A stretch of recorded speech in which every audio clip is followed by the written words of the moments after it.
फरीदाबाद के सूरजकुंड में हुए हादसे के बाद कई सवाल खड़े हो गए हैं। सवाल इंस्पेक्शन के, जो कल डीसी साहब ये कह रहे थे कि इंस्पेक्शन रोज होता है, क्या वाकई में इंस्पेक्शन होता है? यही रियलिटी चेक करने के लिए न्यूज़ 18 इंडिया की टीम सूरजकुंड मेले में और झूलों का रियलिटी चेक कर रही है। ये देखिए, ये एक और झूला है यहाँ पर। इसमें क्या है ये हम एक बार रियलिटी चेक कर लेते हैं। देखिए, ये एक झूला है, इसको आप देखिए, इसका जो नट है कितना ढीला है। यहाँ पर आप देखिए, ये जब ये झूला अपनी फुल स्पीड से चलेगा तो हादसे की संभावना कितनी बनी रहेगी, ये आप तस्वीरों में देख सकते हैं किस तरह से पूरा ये जो इसका नट है ये ढीला है। ये देखिए, ये आप तस्वीरों में देख रहे हैं। यहाँ पर हमारी इन्वेस्टिगेशन में ये एक नट ढीला मिला है। इसी तरह की स्थिति देखिए, जिस तरह से ये टाइट है, लेकिन ये टाइट नहीं है, ये किसी भी वक्त निकल सकता है अगर ये अपनी फुल स्पीड से चलेगा। तो ऐसे में जो देखिए, एक और देखिए, ये इस पर देखिए, ये भी पूरी तरह से ढीला है।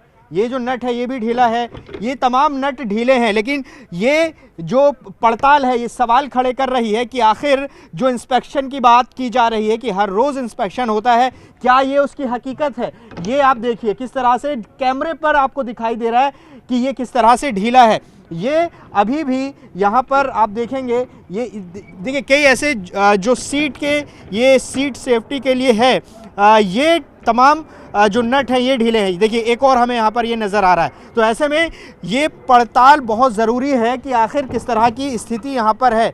ये तस्वीर देखिए, ये एक बार और निज़ाम अंसारी आपको दिखाएंगे। देखिए, ये भी इसी तरह से ढीला है। तो आप समझिए कि ये हवा में जाएगा, और जब हादसे होते हैं तो फिर ये सवाल खड़े होते हैं, और यही फिर बाद में ये कहा जाता है कि इंस्पेक्शन रोज़ होता है। क्या ये इंस्पेक्शन की हकीकत है? क्योंकि जिस तरह से इसी जगह पर कल हादसा हुआ, शाम करीब 6:15 बजे, जो सुनामी नाम का झूला था वो चल रहा था और अचानक से वो गिर जाता है, और ये कहा गया है बाद में कि उसका हर रोज़ इंस्पेक्शन होता है। लेकिन इंस्पेक्शन अगर ठीक ढंग से हुआ होता तो शायद ये हादसा ना होता, और एक जाबाज अधिकारी, एक जाबाज इंस्पेक्टर जो कि हादसे के बाद लोगों को बचाने की कोशिश कर रहा था, उनकी जान इस हादसे में चली गई, उनकी दर्दनाक मौत इस हादसे में हुई है। तो ये हम रियलिटी चेक और भी झूलों का कर रहे हैं, लेकिन हमारे रियलिटी चेक, ये देखिए, ये भी आपको यहाँ पर ढीला नज़र आएगा पूरी तरह से। जो इसके नट बोल्ट हैं वो आप देखिए, ये अगर हम हिला रहे हैं तो कभी भी ये निकल सकता है,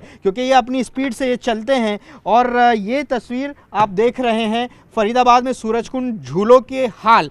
तो ऐसे में ये प्रशासन अगर हमारी रिपोर्ट देख रहा है तो उसको ये देखना चाहिए कि जो इंस्पेक्शन की बात की जा रही है क्या वाकई में इंस्पेक्शन होता है। क्योंकि यहाँ पर जो और लोग स्टॉल लगाते हैं, अभी हम एक शख्स से बात कर रहे थे, उन्होंने साफ तौर पर कहा कि 4 करोड़ रुपए का टेंडर जो है इसका दिया गया है, और जब इतना टेंडर की रकम इतनी बड़ी होगी तो ऐसे में अनदेखी होती है। और सर्टिफिकेशन की जो बात कही जा रही है, सर्टिफिकेशन पर भी सवाल खड़े किए कि आखिर सर्टिफिकेशन किस तरह से होते हैं, ये सब जानते हैं। तो ये रियलिटी चेक में स्थिति यहाँ पर नज़र आ रही है। ऐसे में जो ये हादसा कल हुआ है, सबसे बड़ा सवाल यही है कि क्या किसी की जवाबदेही तय की जाएगी, क्या जांच में कोई दोषी पाया जाएगा तो क्या एक्शन होगा। क्योंकि कल जो पर्यटन मंत्री हैं अरविंद शर्मा, वो भी यहाँ पर पहुँचे थे, उन्होंने हादसे पर दुख जताया और यहाँ पर डिटेल ली, और ये बताया कि FIR वेंडर के खिलाफ इस पूरे मामले में हो चुकी है, जांच जारी है। लेकिन सवाल यही है कि